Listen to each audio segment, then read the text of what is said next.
dân khoát lain runin sum tua cả phong thủy na hoi velin chung si arle chor tha eng no riai thirin nam khua a har zual trin ingayan mo lung lene ikin tlang moi na zong khane Awmkhua har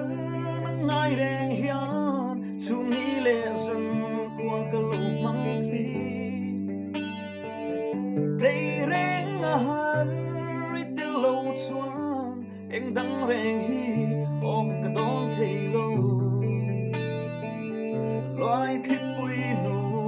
la tu le tri min don ve mo izung ai ki riang te hi the nem puanam i lui si lo ka thin la ya zun ai don lo te tuang sai i re lai kha sui lung lengin om har na vang ka tei thei lo Awmkhua har ngai reng hian chu mi le zan kwa ka lo mang tri tei reng har ite lo chuan eng dang reng hi o ka don thei lo loi thip pui nun a tu le tri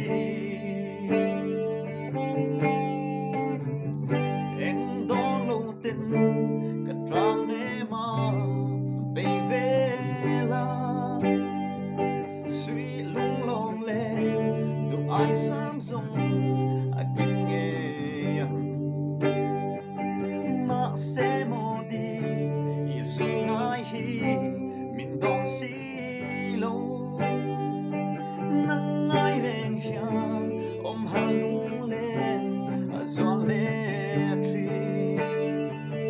Awmkhua har ngai reng hian chu ni le zan kwa ka lo mang tri lei reng har ite lo chuan eng dang reng hi o ka don thei lo loi thip pui nu